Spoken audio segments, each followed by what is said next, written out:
CBN e G1. Eleições 2018.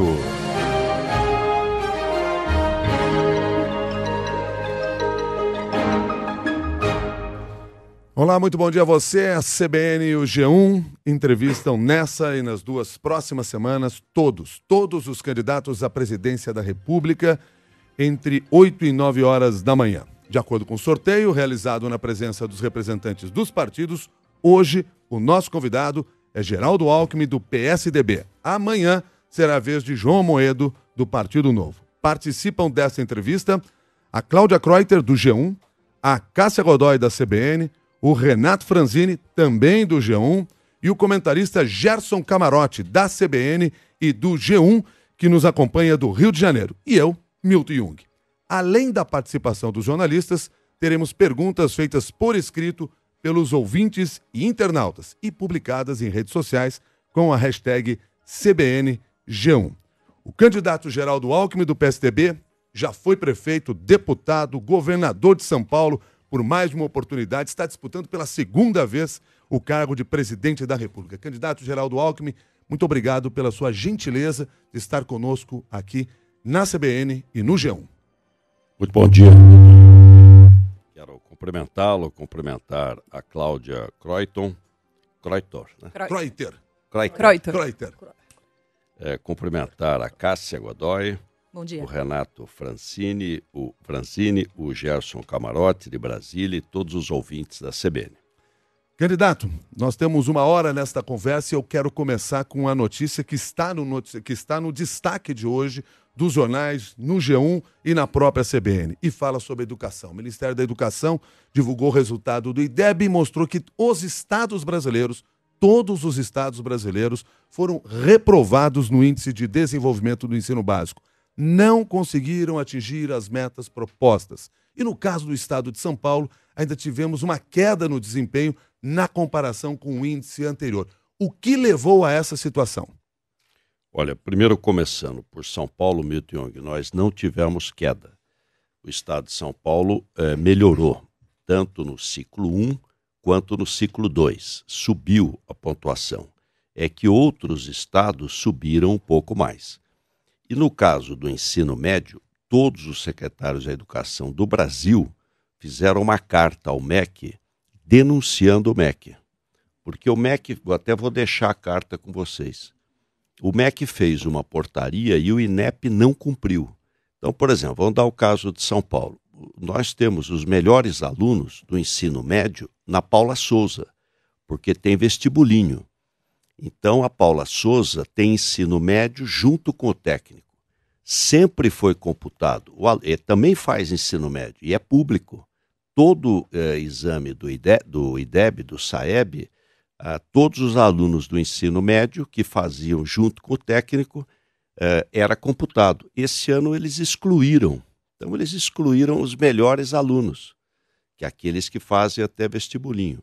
Esse é um problema. Tem outros problemas que também foram denunciados na carta aberta do secretário de Estado da Educação sobre o cálculo do SAEB 2017. Isso prejudicou só São Paulo? Porque São Paulo, que liderava, por exemplo, no ensino médio, perdeu agora posição em relação aos outros estados. Milton Jung, nenhum estado brasileiro tem a rede do sistema Paula Souza que nós temos. É a maior da América Latina, a rede nossa. E nós estimulamos o aluno a fazer ensino em tempo integral. Então ele faz o ensino médio de manhã e o técnico à tarde, ou vice-versa. Todos esses alunos foram excluídos. Eles sempre participaram da prova e fizeram a prova, só que as notas não foram computadas. Mas eu estou dizendo isso não é para justificar, não. Eu acho que tem que melhorar. E qual a nossa proposta? A nossa proposta é investir na educação básica. Educação básica é ensino infantil, é ensino fundamental e ensino médio. Ensino infantil precisa universalizar, tem 440 mil crianças ainda fora da pré-escola, crianças de 4 e 5 anos de idade. A nossa meta é zerar nenhuma criança fora da pré-escola. A EMEI. E a criança que faz a pré-escola entra no primeiro ano do ensino fundamental praticamente alfabetizada. E na creche não dá para, em 4 anos, universalizar no Brasil inteiro. mas ao menos avançar bastante, né? A gente ampliar muito. E aí não precisa nem construir prédios, você pode fazer convênio. Tem muita entidade boa que você pode conveniar e aumentar a oferta de vagas para creche e escola. Candidato? Pois não. Renato Franzini. Candidato, bom dia. Eu sei que o senhor colocou várias questões com relação a esse novo IDEB, mas no Jornal Nacional, na semana passada, o senhor citou o IDEB como um exemplo de que São Paulo era a melhor educação do Brasil. Qual que é a diferença da citação que o senhor fez na semana passada, do IDEB da semana passada, para esse? Porque na semana passada serviu para dizer que São Paulo era melhor, agora não serve. O IDEB é um bom exame, ótimo exame. O que eu coloquei é que este ano, o IDEB é feito a cada 2 anos. Este ano, especificamente, o INEP, que é quem faz para o MEC, ele não seguiu a portaria do MEC. Tanto é que todos os secretários de educação, os 27, reclamaram. Então, o que eles não seguiram? E eles excluíram os alunos do ensino médio do técnico. Olha, isso é uma barbaridade, porque são os melhores alunos. Prejudicou o Brasil inteiro e prejudicou muito mais São Paulo, porque São Paulo tem a maior rede de ensino médio junto com o técnico. Aliás, nós estimulamos, né? Aliás, é até contra a reforma do ensino médio. Porque o que faz a reforma do ensino médio? O ensino médio anterior era igualzinho, 3 anos para todo mundo, muito chato e com grande evasão escolar. Então, de cada 100 alunos que entram, 41 não terminam o ensino médio no Brasil. Qual foi a mudança correta? Metade dele vai ser igual para todo mundo, a outra metade, um pouco menos, 1.200 horas aula, você pode escolher. Eu quero trabalhar, faço um técnico. Eu quero ser empreendedor, escolho a minha habilidade. Eu quero ir para a universidade, escolho a minha área. Então, essa reforma está correta e vai ser implantada. Nós vamos priorizar, Milton Jung, a educação básica.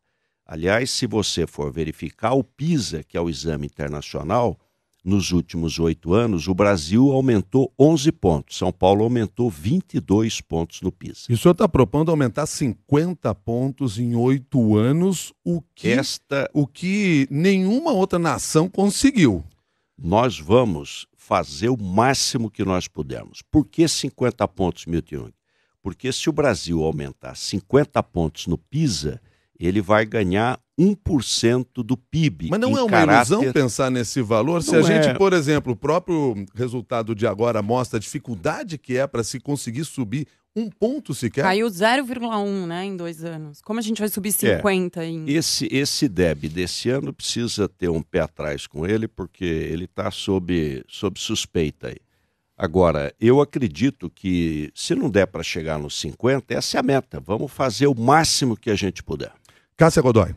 Candidato, vamos começar a fazer algumas perguntas aqui dos ouvintes da CBN, dos leitores do G1. Nós temos neste momento o Paulo Cândido de São Paulo, que mandou para cá a seguinte pergunta. Aliás, aproveitando que o senhor mencionou aí a reforma do ensino médio. Ele é coordenador pedagógico do ensino médio e vivencia a precariedade do sistema de ensino brasileiro, do currículo à avaliação, do material didático à utilização de metodologias ativas, da formação continuada do professor à melhoria das condições salariais. A pergunta dele é: como o senhor pretende implantar e garantir a eficácia da reforma do ensino médio? Olha, primeiro, respondendo, a reforma do ensino médio está correta. Eu defendo, sempre a defendi. Agora o que precisa é implantar. Porque você deu ao aluno 3 possibilidades e tornou o ensino médio mais atrativo. Você tinha o ensino médio igual para todos, agora 1.800 horas aula ele faz igual, é básico para todo mundo. Às 1.200 horas vai poder escolher o aluno aquilo que mais lhe interessa. Uma outra questão importante é professor. Então, o ano que vem vai ser rediscutido o Fundeb. Quer dizer, já foi um passo importante o Fundef, no tempo lá do Fernando Henrique, que garantiu um fundo para o ensino fundamental. Aí foi dado um outro passo correto, o Fundeb. Você incluiu educação básica, não só ensino fundamental. Aí incluindo infantil, e aí nós temos um grande desafio. Hoje não está universalizado o ensino infantil, quando as mulheres precisam trabalhar e não tem com quem deixar a criança pequena. Então é um grande esforço que precisa ser feito. Estado de São Paulo, Cláudia, Cássia, nunca tinha investido em ensino infantil, Milton Jung. Só a partir do primeiro ano do fundamental. Nós pedimos autorização para o Tribunal de Contas e começamos a investir no ensino infantil para acelerar a oferta de vagas. Então entregamos 300 creches escola e temos outras 300 já ficando prontas, para reduzir o número de déficit no ensino infantil aqui em São Paulo. Nós estamos conversando com o candidato Geraldo Alckmin, do PSDB, nessa série de entrevistas promovidas pela CBN e pelo G1. E o Gerson Camarote, nosso comentarista, tem uma pergunta a fazer para o senhor. Camarote. Candidato, bom dia. Candidato, a gente percebeu aí, nesses últimos 2 dias, a comoção do país em relação a essa tragédia do Museu Nacional, esse incêndio que acaba atingindo a memória do país. A gente percebe um descaso com a memória já de muitos governos. E aí eu lhe pergunto, como evitar novas tragédias como essa do Museu Nacional? E mais, por que o programa de governo do senhor, a sua plataforma de governo, que na verdade por enquanto ainda é uma carta de intenções, não trata nada sobre preservação dos museus, preservação da memória? Bom, cumprimentando o Gerson Camarote. Primeiro, em relação ao museu no Rio de Janeiro, realmente é uma tragédia, porque 200 anos de história. Eu não sei a causa ainda, aliás, estou tentando, acho que ainda não foi descoberta a causa do incêndio. Há que se evitar, primeiro saber qual foi a origem, qual foi a causa. Depois é evidente que o Brasil passa por uma crise fiscal generalizada e acho que a sociedade brasileira precisa estar consciente disso. Quer dizer, não é o museu, é tudo. Não tem dinheiro para o hospital, não tem dinheiro para a escola, não tem dinheiro para a estrada, não tem dinheiro para... É uma crise fiscal sem precedentes. O país entrou num colapso verdadeiro. Quem assumiu o governo dia 1º de janeiro do ano que vem já entra com déficit primário de 139 bilhões de reais. Ou seja, você assume o governo, já reajuste dado para todo mundo, quem ganhar a eleição já foi dado em 2016, com 4 anos de antecedência, tendo que cortar 139 bilhões para zerar o déficit, sem pagar um centavo da dívida. Sem pagar um centavo da dívida, que é de 5,2 trilhões de reais, 77% do PIB. O PIB é 7 trilhões. Então o governo federal, o governo brasileiro, o governo geral, a dívida bruta é 5,2 trilhões, não paga nada.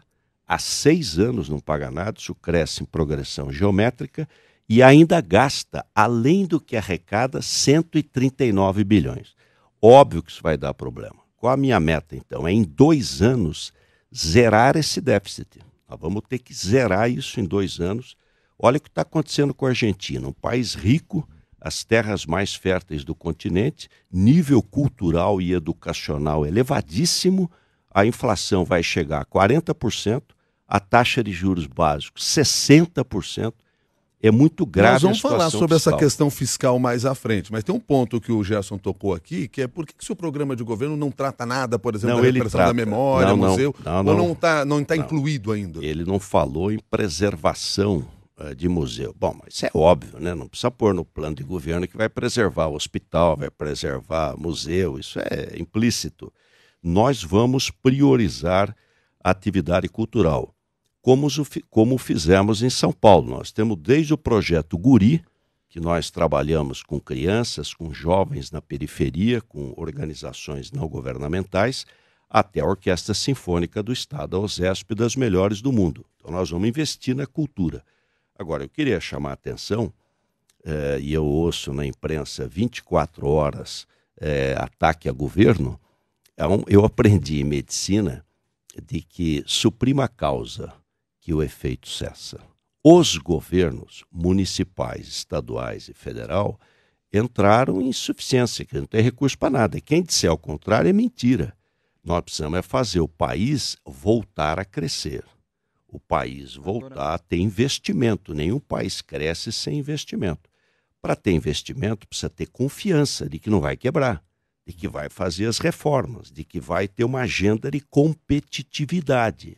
Esse é o fato, né? Que senão nós ficamos na superfície sem, na realidade, entrar na origem do problema. A origem do problema é a falência do Estado. E por que o Estado entrou nessa dificuldade? O Camarote pediu a palavra. Agora, candidato, de fato tem a situação fiscal. Essa meta de 2 anos que o senhor está propondo, acho extremamente difícil você resolver o déficit em 2 anos. Não fica muito claro como seria isso atingido, mas eu queria voltar de forma para essa questão dos museus. Você tem aí um exemplo no próprio estado de São Paulo. Você tem o Museu do Ipiranga, que está fechado já há um bom tempo, há 5 anos, e a previsão é de abertura só daqui o ano de 2022. Ontem até a Beth Pacheco na Globo News estava falando exatamente isso. Ou seja, como um governo que se diz, como o senhor está falando, a preocupação com a memória do país, que não está especificamente no seu programa de governo, a questão da memória que não precisa, mas tem esse exemplo de um museu tão, uma referência para o país como o Museu do Ipiranga, e está fechado há tanto tempo. Camarote, nós temos em São Paulo os melhores museus do país. Aliás, casos únicos, né, de museus aqui em São Paulo. O Museu do Ipiranga é da Universidade de São Paulo. São Paulo é um estado que a universidade tem total autonomia. Autonomia financeira, autonomia pedagógica e autonomia administrativa. Eles não mandam nem lei para a Assembleia para dar aumento para os funcionários. É vida própria, então é da USP. Não é administrado pelo Estado, é administrado pela Universidade de São Paulo, que tem vida totalmente independente. É o único estado em que as universidades, corretamente, na minha avaliação, têm autonomia financeira, fazem o que querem com o dinheiro, pedagógica e administrativa. Mas ficará pronto até 2022, que é o bicentenário da independência. A Cláudia Kreuter tem pergunta a fazer para o senhor. Candidato, o senhor falou aqui de zerar o déficit em 2 anos e aumentar a nota no PISA em 50 pontos em 2 anos, investir na cultura, etc. Não falei de aumentar em 2 anos, não. Falei 2 anos o déficit primário. Certo. Vamos lembrar aqui que o PSDB governou São Paulo por 24 anos e o que a gente viu, quem mora em São Paulo, foram sucessivos atrasos no metrô, estações prometidas para 2008, 2011, 2012, são entregues em 2018. Em 2003, o senhor prometeu entregar o Rio Tietê limpo e navegável. O rio continua poluído. A entrega do Rodoanel era para 2014. O que o senhor promete entregar? Por que o eleitor deve acreditar no que o senhor promete entregar? E o que o senhor promete entregar nos 4 anos do seu governo, se o senhor for eleito? Olha, eu quero reiterar aqui que nós vamos, em 2 anos, zerar o déficit público. Aliás, não deveria existir déficit público, como não existe em São Paulo. A crise foi no Brasil inteiro. É interessante como se mistura joio e trigo, né? Joga todo mundo na vala comum e confunde quem está nos ouvindo. São Paulo não tem déficit público. A crise aqui foi maior do que nos outros estados, porque não houve crise no agronegócio. Não tem crise, o agronegócio cresce a 11% ao ano, vai muito bem. A crise foi na indústria e nos serviços. Então a crise foi gravíssima na região sudeste, uma parte no nordeste, porque não tem agricultura forte, não tem crise no centro-oeste, no Paraná. Então a crise foi grave. Em São Paulo não teve déficit. Nós fizemos no ano passado 5,3 bilhões de superávit primário. E o que levou a esses 13 milhões de desempregados foi exatamente o descontrole das contas públicas do governo federal. Olha a Argentina, o estrago que fez o governo Kirchner, da Cristina. Olha a Venezuela, o país mais rico do continente, né, da América do Sul, campeão de petróleo. As pessoas estão fugindo da Venezuela porque não tem emprego. Então, nós vamos zerar o déficit público. Até por necessidade, porque se tiver mais 2, 3, 4 anos de déficit primário, é evidente que vai entrar em colapso. Como é que nós vamos zerar 139 bilhões de déficit primário? Como nós fizemos em São Paulo, De um lado, cortando gasto, cortando gasto, cortando gasto. Olha a quantidade de fundações desnecessárias que nós fechamos em São Paulo. Fundação CEPAM, Fundap, Fundação Sutaco, Fundação Serete, fechamos tudo. Privatização, dia 2 agora vai ser privatizada a CESP. Redução de gastos, avião, helicóptero, cargo comissionado, prédio alugado, cortar para valer. De outro lado, o governo federal dá 280 bilhões de incentivo. É 4% do PIB, é o dobro do déficit. Nós vamos passar um pente fino nesses incentivos. Será que todos se justificam? Você tem o dobro do déficit de incentivo. A outra é a economia voltar a crescer. Candidato, só uma coisa, você não respondeu a minha pergunta. Eu citei um monte de promessas feitas. Eu vou responder. Eu estou indo pela primeira, que é a questão do déficit. A nossa meta, eu trouxe os melhores economistas, Cláudia. Eu trouxe o Pércio Arida, Zé Roberto Mendonça de Barros, Edmar Baixa, os melhores economistas. Então, nossa proposta é, em 2 anos, zerar o déficit. E depois fazer um superávit primário. Não nominal, mas primário. Você tem que começar a pagar dívida, porque senão vai explodir. Aliás, sempre foi assim. Até o último governo do PT, o Brasil sempre teve superávit primário. Entrou em colapso de 14 para cá. Então nós vamos 14, 15, 16, 17, 18 e 19. O ano que vem já está na LDO. 139 bilhões de déficit primário. 6º ano. Claro que o que aconteceu com a Argentina, com esse desequilíbrio? A taxa básica de juros foi a 60 pontos, a inflação 40 e a moeda derretendo. Vamos para as obras. A maioria dos estados não está pagando salário, não consegue pagar salário. São Paulo tem todas contas em dia e investe. Aqui na linha 5, acabaram de ser entregues 2 estações. Com bastante atraso. Claro, teve atraso. Por quê? Você está fazendo... Quem está nos ouvindo vai entender. Você está construindo a sua casa. Você perdeu o emprego. Ou seu salário foi reduzido. Você não vai cortar custeio. Eu não posso fechar o hospital, não posso fechar a segurança, a escola. Eu reduzo o ritmo de obras. É natural. Eu não tenho dinheiro federal aqui. Eu não tenho dinheiro de prefeitura. É só do Estado. O único lugar do mundo que você constrói metrô, só do Estado. Dinheiro do Estado. Eu peguei com 60 quilômetros de metrô, 50 anos de metrô, em 2011. Eu vou entregar 89 em dezembro. É quase 50% a mais. Linha 4 vai ser inaugurada agora a Estação Morumbi. Já foi entregue Oscar Freire, já foi entregue Fradi Coutinho, já foi entregue Higienópolis. Aqui na linha 5, todas estarão entregues até o fim do ano. Nenhuma. A linha que vai para o aeroporto de Cumbica, todas entregues. A única que teve um atraso, por briga inclusive judicial, é aqui em frente à Globo, que é a linha 17. Candidato, essa vai ser entregue o ano que vem. A linha 5, a linha 15, que vai para a Zona Leste, todinha vai estar entregue até o fim do ano. O senhor fala de algumas estações e o senhor atribui a crise a partir de 2014. É verdade, teve uma crise que reduziu a receita do Estado, mas tem estações, por exemplo, que você falou, a do Morumbi, que elas estavam prometidas para bem antes de começar a crise. Elas poderiam ter sido entregues já em 2010, 2012. A gente está falando disso, a gente não está falando de um caso específico, isolado. A gente está falando de um conjunto de entregas. Todas as obras, São Renato, 24 anos de governo do PSDB em São Paulo. E muito bem avaliados. Tanto é que nas 2 últimas, nós fomos eleitos no primeiro turno. Na última eleição, em 645 municípios, eu venci a eleição em 644. Todas as obras tiveram um ritmo um pouco menor, porque ninguém desconhece o tamanho da crise. O governo não é como a iniciativa privada. Tem uma crise, demite 500 funcionários, manda embora 200, manda embora os diretores, manda embora fulano. Não é assim. Eu não posso mandar ninguém embora. Eu tenho 170 mil professores, eu tenho 130 mil policiais, eu tenho 98 hospitais. Você reduz um pouco o investimento. A hora que a economia não tem solução se o Brasil, Renato, não voltar a crescer. Esse tem que ser o foco.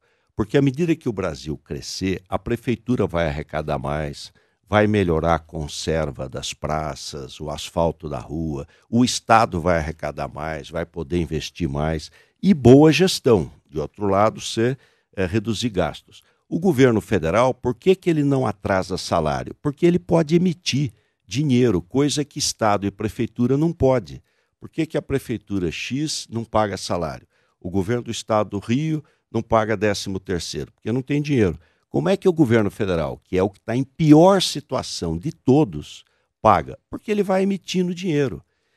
A lei permite a ele fazer déficit, o que não permite aos estados e municípios. Com o tamanho do déficit já previsto para o ano que vem, o senhor mesmo falou 139 bi, com a conta da Previdência, com os gastos obrigatórios, com a folha de pagamento, sobrarão 100 bi para custeio e o que der para fazer ali para frente. É possível fazer alguma promessa para o eleitor, tendo só esse dinheiro em mãos, no primeiro ano de governo já? O que é possível você em 2 anos, aliás, possível não, é necessário. Aliás, todos os candidatos deveriam assumir um compromisso e mostrar como. Porque não pode, imagine que leve 4 anos a mais de déficit primário. Não tem jeito, você vai ter fuga de capital. Vai ter que parar o Brasil de vez para conseguir economizar esse dinheiro? Não, é o contrário, vai ter que fazer o Brasil crescer. Importante a sua pergunta, Milton Young, que ela toca aqui numa questão de fundo. O que está acontecendo no Brasil? Falta de confiança. O investidor não investe porque não tem confiança. O consumidor diminui o consumo porque não tem confiança. O produtor põe o pé no freio porque não tem confiança. O mundo hoje sobra dinheiro. O mundo está abarrotado de dinheiro. A economia mundial deve crescer esse ano quase 4% do PIB. 3,8%, 3,9%. Nunca houve na história recente algo semelhante. Os Estados Unidos está com pleno emprego. O que nós temos que fazer? Trazer investimento para o Brasil. Bons projetos. O Brasil tem demanda. Gerar emprego e renda na veia. Você fazer programas de PPP, de concessões, você trazer investimento para cá. O que os Estados Unidos fez? Ele reduziu o imposto corporativo para as empresas irem para lá. E as empresas que estão lá reinvestirem. O que eu vou fazer? Eu vou reduzir o imposto de renda da pessoa jurídica e vou reduzir o CSLL, Contribuição sobre o Lucro Líquido, para dizer, olha, empresa, não vá para os Estados Unidos, venha para o Brasil. Você que está aqui no Brasil, reinvista nos seus negócios. Aí você vai me perguntar, bom, mas você vai perder receita. Exatamente. Eu vou compensar, eu vou tributar menos o imposto corporativo das empresas e vou tributar dividendos, distribuição de lucro, para estimulá-la a reinvestir no setor produtivo. Nós estamos com um programa para crescer forte.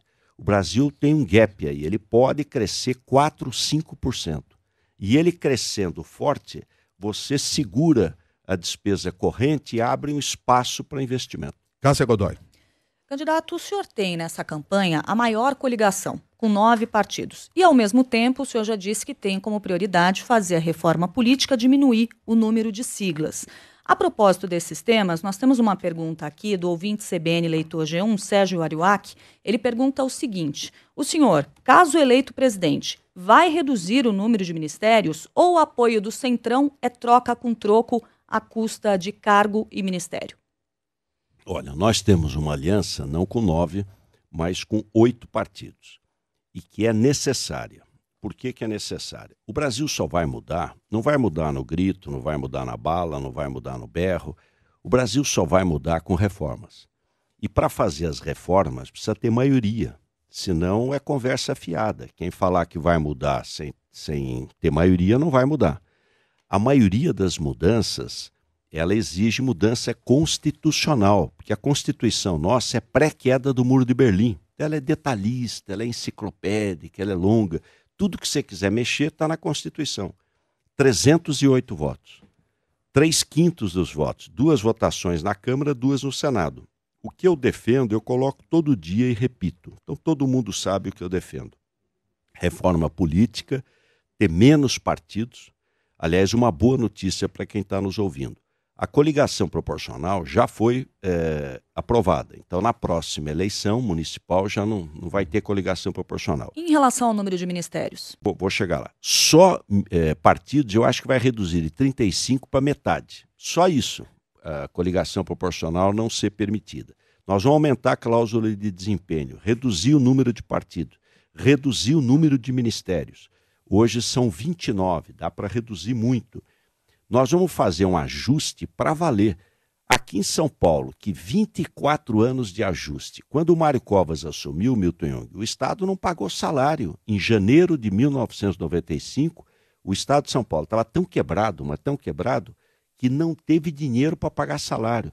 Todas as obras estavam paralisadas, todas. Não aumentou um imposto e recuperou. Nós vamos fazer isso na área federal. O senhor falou aqui sobre reforma política necessária, diminuição de partidos, etc, etc, etc. Boa parte desses partidos que estão com o senhor não aceitaram essa reforma. Eles agora estão aceitando? Não, eles aprovaram a proibição da coligação proporcional. Aliás, essa é a mudança.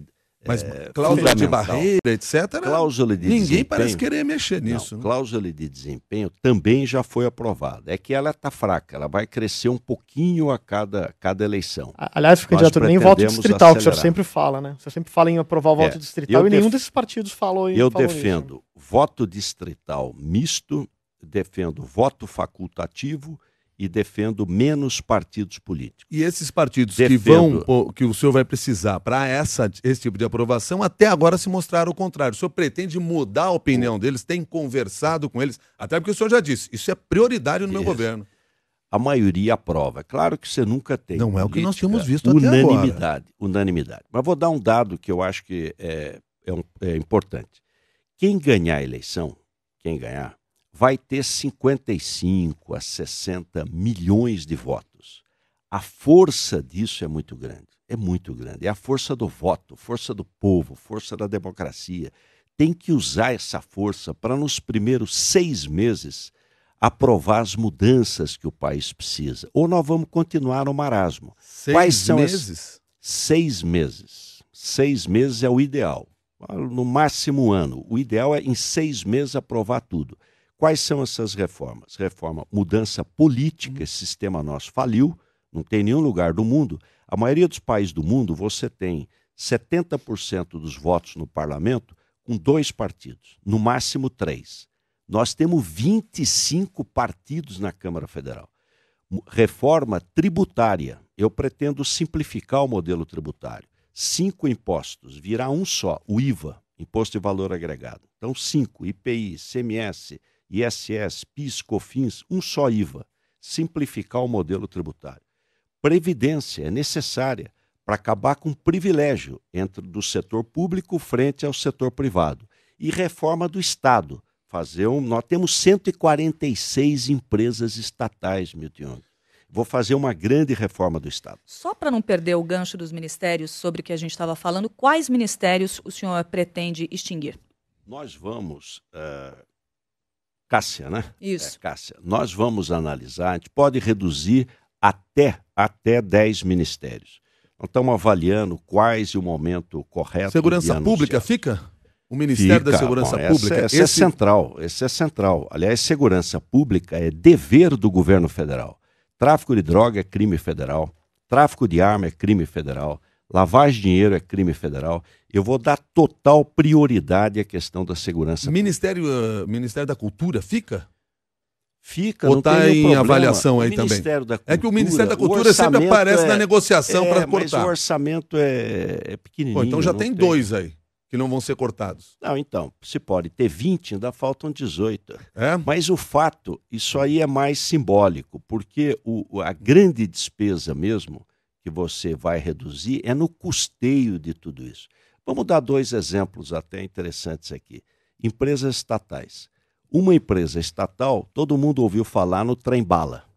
Então era um trem de alta velocidade, o TAV, ligando Campinas, São Paulo até o Rio de Janeiro. Não tem trem, não tem ferrovia, não tem nada, não tem obra, mas a estatal está aí, firme e forte, gastando dinheiro. Uhum. A TV do Lula, não tem audiência, ninguém assiste, mas está aí, firme e forte. Foram até para a justiça brigar quem ia ser o diretor. Nós vamos fazer um enxugamento da máquina brutal.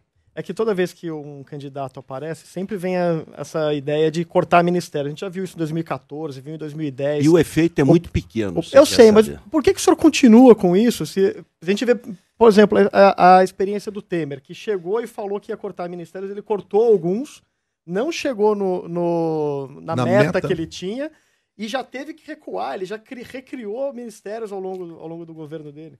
Não devia ter recriado, porque você busca até mais eficiência. Você imagine uma reunião com 30 ministros, né? Se você puder ter 20, é mais eficiente. Então, você tem, de um lado, reduz custos, e de outro lado, você também tem uma eficiência melhor da máquina. E integração melhor. Eu vou fazer uma grande reforma do Estado brasileiro. Não cabe no PIB. O Estado não cabe no PIB. Está aí, está faltando 139 bilhões sem pagar a dívida. Esse é o fato. E quem paga a conta é o povo, é o trabalhador que perde emprego e o empreendedor que não investe. Nós até introduzimos em parte aqui o assunto segurança pública e eu queria que vocês trouxessem aí essa questão. Cláudia. Candidato, o senhor estava falando de segurança pública, sempre fala de São Paulo, redução de homicídios, mas um fato é que a maior facção criminosa do país, todo mundo sabe, ela nasceu e cresceu em São Paulo durante o seu governo, se expandiu para o resto do Brasil. Eu queria saber onde que o senhor errou nesse ponto. Cláudia, facção criminosa, crime organizado, sempre vai existir. Por que num lugar ele reduz e no outro aumenta? Por falta de segurança. Eu fiquei horrorizado com o Sistema Globo, quando fui lá no Jornal Nacional e me disseram que, eu falei, olha, tinha 13 mil homicídios. Nós reduzimos para 12, 11, 10, 9, 8, 7, 6, 5, 4, foram 3.503 no ano passado. 10 mil vidas salvas por ano. 10 mil vidas salvas. Mas falando da facção criminosa... criminosa... a jornalista me falou que o responsável por isso foi o crime organizado. O crime organizado salvou 10 mil vidas. Não é possível. A polícia não tem nenhum mérito. Muito falada por acadêmicos. Mas que tese é essa? Fala que uma das razões mas divulgar uma tese absurda como essa. Agora, a pergunta o crime organizado foi o responsável por reduzir de 13 mil para 3 mil. Não é a polícia. Não falei de homicídios. Não é a sociedade. Não, a pergunta que lhe foi feita aqui não foi essa. A pergunta que lhe foi feita mas eu estou aproveitando para colocar o absurdo que foi dito no Jornal Nacional. E o senhor, me parece, teve a oportunidade de responder isso no Jornal Nacional. A pergunta que lhe foi feita aqui é por que uma organização criminosa como essa teve essa dimensão e se espalhou pelo Brasil. Até porque o senhor fala no seu programa de governo que vai aplicar a inteligência na segurança pública. Então, como é que essa facção cresceu tanto no seu governo? Cita para mim um líder da facção criminosa que não esteja em cana dura em São Paulo. Um só. Mas está em cana dura e continua ordenando massacres em presídios Brasil afora? Não tem. O Fernandinho Beiramar estava no Rio de Janeiro e ninguém sabia crime de lá. Narcotraficante perigosíssimo. O governo federal não sabia onde pôr, pediu para vir para as nossas penitenciárias de segurança máxima. O Brasil não tinha uma penitenciária de segurança máxima, nós já tínhamos 3. Presidente Bernardo, Supermax, Taubaté, Piranhão, Avaré, cana duríssima, regime disciplinar diferenciado. Só sai da cela 2 horas, incomunicável, não tem visita íntima. Agora, você precisa ter autorização judicial, RDD, regime disciplinar diferenciado. Fernandinho Beiramar veio para aqui para ficar 30 dias, ficou 2 anos e sumiu. Agora, o problema é no Brasil inteiro. Teve intervenção no Rio de Janeiro, mas você tem estados no Nordeste que o quadro é muito mais grave. Eu estou vindo agora do Ceará. Se o problema é no Brasil inteiro, o governo federal tem que liderar. As fronteiras estão abertas. Nós temos 17 mil quilômetros de fronteira seca, com os maiores produtores de droga do mundo. Entra arma, entra droga, entra contrabando. Todo mundo sabe por onde entra contrabando. Todo mundo sabe. Por que não age? O governo federal vai liderar o combate ao crime no Brasil. Nós vamos criar uma Guarda Nacional. Como é que é feito hoje? Olha quem está nos assistindo aqui. Vê se pode isso. Hoje tem uma Força Nacional. Você empresta o PM, Policial Militar de São Paulo, e leva para o Rio de Janeiro. Empresta o de Santa Catarina, leva para o Mato Grosso. Você desveste um santo para vestir o outro. E ele vai para um estado que ele não conhece. E o problema não vai passar. Todo mundo sabe que não vai resolver em 24 horas, não tem mágica. Eu vou criar uma guarda nacional permanente, para poder ajudar, reforçar, ser parceiro dos estados. Quem fez o Tolerância Zero em Nova York? O prefeito de Nova York. Nova York era uma cidade perigosíssima. Hoje é uma cidade segura, porque polícia é ação no território. Os municípios estão fora dessa luta. Nós vamos trazer os municípios para a prevenção primária, até ostensiva, integrada por convênio com a Polícia Militar. O Estado vai liderar o combate ao crime. Nós vamos salvar vidas. É isso que interessa. Nós tivemos, no ano passado, 63 mil assassinatos no Brasil. Não é razoável. Quanto o senhor vai precisar de dinheiro para montar essa Guarda Nacional? Nós vamos começar, Milton Jung, com 5 mil homens e mulheres. A primeira brigada que nós vamos fazer terá 5 mil homens e mulheres. Depois ela vai crescendo gradualmente. Pode ter certeza que perto das despesas do governo federal é insignificante. Olha, tem mais uma questão de... Renato. Perdão, desculpa, ainda não estou me acostumando com a rádio, eu não sou originalmente da rádio. Candidato, a gente trabalha na internet, a gente não está tão acostumado. Mais uma questão de segurança, a gente gostaria de colocar aqui uma pergunta relacionada a um projeto que é muito caro para a gente no G1, que é o Monitor da Violência, que busca mapear tanto os números precisos da violência como possíveis soluções para ela. Então a gente gostaria de perguntar para o senhor, e a gente deve perguntar para todos os candidatos aqui, qual que é a sua principal proposta para diminuir o número de homicídios no Brasil? E, na sequência, se eu puder também falar, que também um tema que está surgindo muito, ficou muito forte nesses últimos tempos, qual a sua proposta para reduzir a violência contra a mulher? Então vamos lá. Primeiro, homicídio no Brasil. Esse é o grande desafio. Crime contra a vida, né? Homicídio e latrocínio. Como é que São Paulo reduziu de 13 mil, o Brasil inteiro aumentando, de 13 mil para 3.503 no ano passado? Primeiro, melhorar a investigação. Segundo, prisão.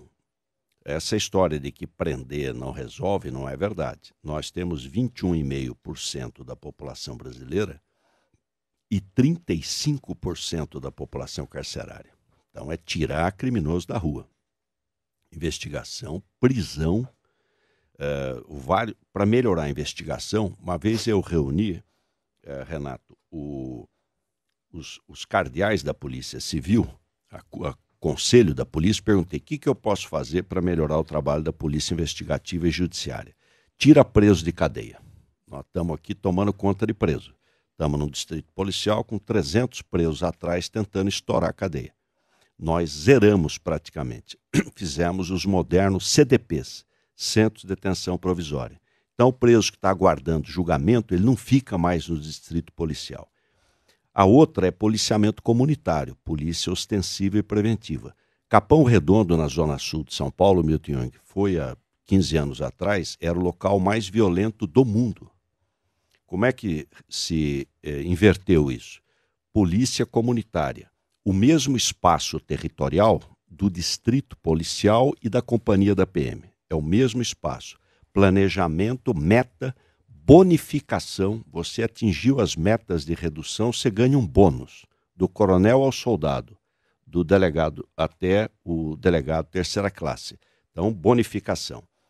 A outra, mulher. Eu fui ao Ceará, em Fortaleza, e visitei a Maria da Penha. Estive no Instituto lá, Maria da Penha. Nós temos uma grande dívida com as mulheres. Vítima de violência, vítima de discriminação. Como mudar isso? Primeiro, punição, ou seja, o que estimula o crime? É a impunidade. Então você tinha uma cultura machista no Brasil. Você teve casos de julgamento no Brasil, há 60 anos atrás, que o marido ou ex-marido era absolvido, porque era a defesa da honra ou o que seja, uma coisa machista, uma coisa absurda. Então, não ter impunidade. São Paulo foi pioneiro na criação das delegacias da defesa da mulher. pioneiro, primeiro do Brasil. Hoje são 133 Sim, mas você está falando de TDMs. questões estaduais. Em nível federal, o que o senhor pretende fazer? Nível federal é melhorar a segurança no Brasil inteiro. Por exemplo, combate ao tráfico de armas. Você tem armamento pesado na mão de criminoso. Dificultar a entrada de armas no país. Depois, droga. Você tem um problema. O Brasil é o maior consumidor de crack do mundo. Eu tive com o padre Haroldo em Campinas, ele dedicado a vida inteira a dependente químico, ele tem 98 anos de idade. Ele dizia, minha vida inteira foi pinga, pinga, pinga. Hoje é crack, crack, crack. Então, você tem saúde pública. Nós vamos dar mão para o jovem, tirar o jovem da droga. Então você tem estabelecer as casas das mulheres, que não é só Delegacia de Defesa da Mulher, mas você tem Defensoria Pública, Ministério Público, ações de prevenção, mulheres que estão em risco, marido tem que ter, às vezes, tornozeleira, você tem que ter uma série de medidas que o governo federal o fará. Me permito só colocar na conversa também, Gerson Camarote, a sua pergunta. Candidato, eu queria um pouco voltar aqui ao seu partido, PSDB. O seu antecessor no comando do PSDB, Aécio Neves, está na linha de investigação da Lava Jato, teve o caso do Joesley Batista, da delação premiada, que cita um repasse ali, a negociação de um repasse de 2 milhões de reais para o Tucano. E mais do que isso, você depois teve o primo lá recebendo parte desses recursos, a 500 mil reais em dinheiro vivo, e ele permaneceu no seu partido, no comando do PSDB, tirou uma licença, mas na prática ele é que te passou o bastão do PSDB. Diante disso, o senhor vai subir no palanque dele, lá em Minas Gerais, quando o senhor for em Minas Gerais? Como é que o senhor está pensando, já que teve uma convivência tão boa do senhor com Aécio Neves, ele permaneceu no comando do partido, ninguém tirou o Aécio Neves, é uma postura do PSDB, já teve o Azeredo, e o senhor vai para o palanque do Aécio Neves, em Minas Gerais? Olha, Camarote, primeiro em relação ao Aécio, o mandato dele terminaria há mais de um ano atrás. Quando surgiu a hipótese, no final de 2016, de prorrogação do mandato da executiva anterior, teve 2 votos contra, de 40 da executiva. Foram os 2, eu não era da executiva, foram os 2 votos ligados a mim de São Paulo. Eu fui o único contra, é bom ficar claro isso, no Brasil inteiro, a prorrogação do mandato do Aécio. Fui derrotado, 38-2, foi prorrogado. Não tinha escândalo nenhum, já era contra. Bom, aí vieram as denúncias. Aí o partido tomou todas as medidas. Ele saiu do partido, assumiu da direção do partido, assumiu o Tasso Gereissati, depois o Alberto Goldman. Houve uma nova eleição, renovamos toda a direção partidária, então ele está fora da executiva do partido. O que nós vamos fazer é aguardar o julgamento, porque ele não foi julgado até agora. Vai ter direito de defesa, vai ser julgado. O que a sociedade espera? A sociedade quer que quem errou seja punido, seja quem for, de que partido for. Nós não passamos a mão na cabeça de ninguém, nem vamos para a porta de penitenciária para idolatrar preso e desmoralizar a justiça. E, de outro lado, quem for inocente seja absolvido. É isso que funciona em país democrático, país civilizado. O PSDB, ele saiu da direção partidária e foi eleito uma nova direção partidária. Aliás, eu assumi a presidência do partido, coisa que nunca esteve na minha cabeça. Exatamente por isso. Candidato, não existe. Eu não vou estar com Aécio, porque não existe palanque. Mas existe. Ele é candidato a deputado em Minas. E vai fazer a campanha dele. E o senhor não vai fazer campanha junto com ele? Não vai fazer campanha junto com ele. Camarote. O candidato, só acompanhei muito esse Aliás, caso. Acho, meu Camarote. Eu estou ouvindo. Eu acho até que eu estive algumas vezes em Minas e o Antônio Anastasia, que é o nosso candidato a governador de Minas, acho que pode ganhar no primeiro turno e fazendo uma belíssima campanha, um dos melhores quadros do Brasil. A gente nunca deve fazer essas generalizações, né? Todos os partidos estão enfraquecidos, todos. Quando você tem 35, até o meu, quando você tem 35 partidos, todos estão enfraquecidos. Por isso a reforma política ela é essencial. Mas aí nós não estamos falando em enfraquecimento pela quantidade de partidos, mas pela conduta de políticos desses partidos. Mas os partidos perderam a sua identidade. Quando você tem 35, eles são artificiais. Vamos ouvir a pergunta do Camarote. Candidato, quando você fala do enfraquecimento do partido, aí eu acompanhei bem de perto essa situação. O roteiro não foi bem esse que o senhor falou. O Aécio Neves, ele se licenciou porque ele pediu para licenciar, o partido teve até uma dificuldade, pediu e ele decidiu se licenciar. De fato, o Tasso Gereissati assume, ele continua no mandato, ele não foi expulso do partido, ele não se teve uma medida de força em relação a ele, e quando o Tasso Gereissati, com suas posições, programa na televisão, incomodou Aécio Neves, ele reassumiu o mandato, demonstrou força, ou seja, afastando o Tasso Gereissati, e só depois ele saiu e passou para Alberto Goldman. Ou seja, o que mostra que o Aécio Neves ficou no comando do partido. O senhor fala dos partidos políticos, que eu pergunto, o PSDB errou? Olha, na realidade, se dependesse do Aécio, ele continuava na presidência do partido até hoje. É óbvio que houve uma pressão gigantesca para ele sair. Claro, ele só saiu por isso. E foi renovado, o partido fez o que tinha que ser feito. Agora vamos aguardar, ele não foi julgado ainda. Vamos aguardar o desenrolar da justiça. O senhor tem dúvida? Não é que eu tenha dúvida, mas tem procedimentos, precisa aguardar, né, a decisão judicial. Cássia Godoy.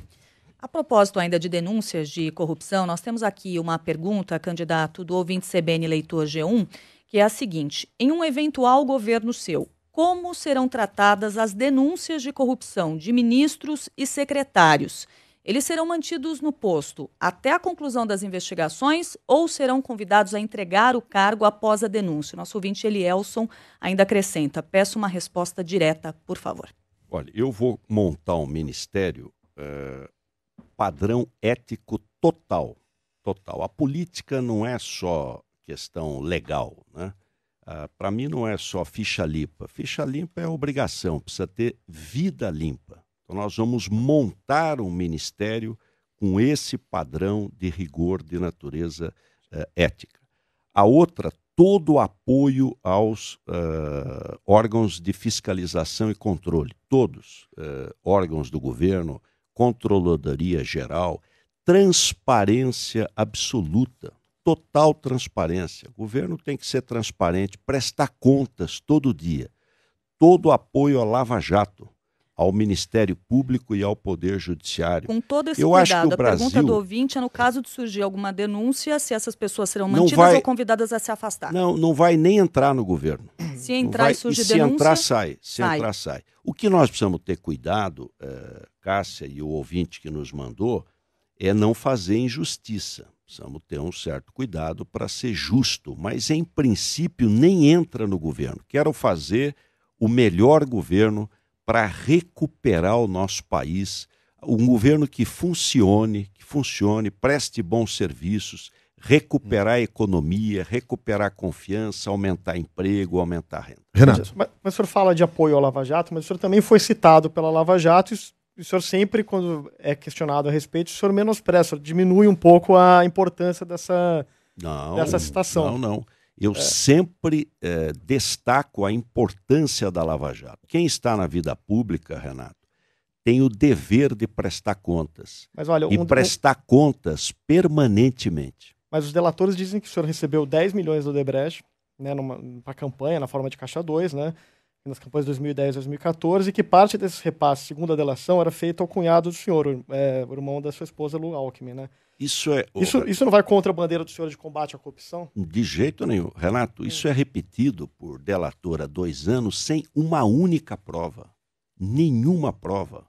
As minhas campanhas todas foram modestas, rigorosamente dentro da lei. Agora, há uma tentativa permanente de desclassificar a atividade política e de dizer que é tudo igual. Olha, eu tenho 40 anos de vida pública, moro no mesmo apartamento. O meu salário é só do INPS, R$5.000, não tenho nenhuma outra renda. Abri mão de aposentadoria de deputado estadual, de deputado federal, tenho o mesmo patrimônio. Então é preciso separar as coisas. Não há nenhum país do mundo que tenha melhorado a qualidade de vida do povo, que tenha crescido, gerado emprego, que não tenha sido pela boa política. Não há nenhum outro. Cláudio Exato. Preuter. Além dessa delação que diz que a sua campanha teria recebido 10 milhões, tem também o ex-diretor da Dersa, Paulo Vieira, que virou réu, acusado de desvio, o ex-secretário do senhor Laurence Casagrande, que está preso, acusado de desvio no Rodanel também. Cláudio, como é que... Isso. Primeiro, em relação ao Paulo Vieira de Souza. Quando eu entrei no governo, em 2011, ele nem estava mais no governo. Nem estava, ele saiu 6 meses antes. Em relação ao Laurence Casagrande, é uma pessoa, na minha avaliação, correta. E está tendo uma grande injustiça contra ele. Pessoa simples, de vida simples, correta, injustiçado. Espero que amanhã, quando isso for esclarecido, que ele seja reabilitado. Pessoa correta. É bom explicar isso para o ouvinte. É feita uma licitação internacional no Rodoanel Norte, ganham os vários consórcios, surge um problema no meio da obra. A obra é financiada pelo Banco Interamericano de Desenvolvimento, pelo BID. O consórcio diz, olha, essa quantidade de rocha, chamado matacão, é muito superior à previsibilidade, eu peço um reequilíbrio do contrato. A Dersa negou, ele recorre a uma junta arbitral prevista no contrato de financiamento internacional. São nomeados 3 engenheiros, um indicado pela Dersa, um indicado pela empresa e um independente. Professores da USP, da área de solos, catedráticos da Politécnica, por unanimidade os 3 decidem que é correta o pleito da empresa e ele sofre uma ação dessa. Ele está sendo vítima de uma grande injustiça. Pode anotar isso aí. Eu tenho absoluta confiança no Laurence. Aliás, foi indicado por um procurador do Ministério Público. Quando eu assumi a Secretaria dos Transportes, eu nomeei como secretário, Milton Jung, o Dr. Saulo de Castro Abreu Filho, que é promotor, ou melhor, é procurador do Ministério Público. Ele era o secretário de Transportes, um membro do Ministério Público, e indicou o Laurence, que era uma pessoa que tinha trabalhado com ele na Secretaria de Segurança. Pessoa correta. Candidato, para fechar nossa conversa aqui nesses minutos finais, um pinga-fogo. Faço perguntas, o senhor me responde com sim ou não apenas. Combinado? Combinado. O senhor é a favor da prisão após condenação em segunda instância? Sim, porque senão a segunda instância vira órgão de passagem. Vai limitar a entrada de venezuelanos no Brasil? Não. É a favor de legalizar a maconha? Não. É a favor das cotas nos concursos públicos? Para universidade, sim. Para faculdade, sim. Concurso público precisa ser avaliado melhor. É a favor da legalização do aborto em qualquer situação? Não. É a favor do voto obrigatório? Não. Facultativo. Vai manter o subsídio do diesel? Isso precisa ser avaliado mais à frente. O que eu vou fazer é procurar tornar o diesel mais barato, fazendo refino no Brasil. Se necessário, poderemos até manter algum tempo. É favorável à cobrança de mensalidade nas universidades públicas? Não. É a favor da pena de morte? Não. E é a favor da intervenção militar na segurança dos estados, como aconteceu no Rio de Janeiro? Excepcionalissimamente. Intervenção não é solução. Não é solução. A solução é cuidar da segurança pública do país como um todo e ser parceiro dos estados. Candidato Geraldo Alckmin do PSDB, muito obrigado mais uma vez pela sua gentileza de estar conosco aqui nesta entrevista, parceria da CBN com o G1. Muito obrigado, um bom dia para o senhor. Muito obrigado, Milton. Eu que agradeço a você, a Cássia, a Cláudia, o Renato, o Camarote, a todos os nossos ouvintes. E eu agradeço a você que participou dessa conversa, lembrando que amanhã nós teremos aqui também nesse mesmo espaço João Amoedo do Partido Novo e você participa fazendo perguntas com a hashtag CBNG1.